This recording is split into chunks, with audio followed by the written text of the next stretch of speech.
லலிதால வாங்குங்க, நிறைய பணம் சேவ் பண்ணுவீங்க. மும்பையில் 72 வயது முதியவரிடம் 35 கோடி ரூபாய் பணம் நூதன முறையில் ஏமாற்றப்பட்டிருக்கிறது. 4 வருடங்களாக கைவரிசை காட்டி வந்த புரோக்கரேஜ் நிறுவன ஊழியர்கள் சிக்கியது எப்படி?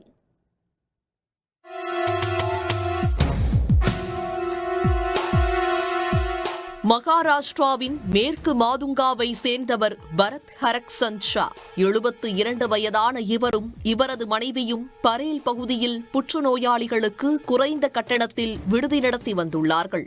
1984 பரத் ஷாவின் தந்தை இறந்த பிறகு அவரது பெயரில் இருந்த பங்குகள் இவரது பெயருக்கு வந்தன.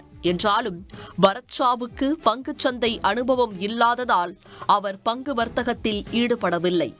இந்த சூழலில்தான் கடந்த 2020ஆம் ஆண்டு நண்பர் ஒருவரின் அறிவுரையின் பேரில் குளோப் கேபிட்டல் மார்க்கெட்ஸ் என்ற புரோக்கரேஜ் நிறுவனத்தில் டிமேட் மற்றும் ட்ரேடிங் கணக்கை தொடங்கியிருக்கிறார். அந்த கணக்கை நிர்வகிக்கும் பொறுப்பை நிறுவனத்திடம் கொடுத்துள்ளார். தொடக்கத்தில் எல்லாம் சரியாகவே இருந்துள்ளது.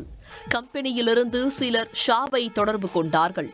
கூடுதல் முதலீடு தேவையில்லை என்றும் இந்த பங்குகளை பிணையமாக வைத்து ட்ரேடிங் செய்து லாபம் ஈட்டலாம் எனவும் கூறியுள்ளார்கள். மேலும் ஷாவுக்கு உதவ அந்த நிறுவனம் சார்பில் அக்ஷய் பரியா மற்றும் கரண் என இருவரை நியமனம் செய்துள்ளார்கள். அதன் பிறகு எல்லாம் மாறியுள்ளது. முதலில் அவர்கள் தினசரி கால் செய்து எந்த பங்குகளை வாங்கலாம் என ஷாவுக்கு அறிவுறுத்தினர்.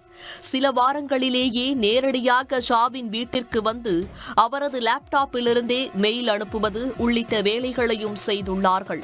ஷா அவர்களை முழுமையாக நம்பியிருக்கிறார். அவர்கள் கேட்கும் போதெல்லாம் OTPக்களை சொல்லியிருக்கிறார். எப்போது கேட்டாலும் நல்ல லாபம் கிடைத்திருப்பதாக அறிக்கையை காட்டியிருக்கிறார்கள்.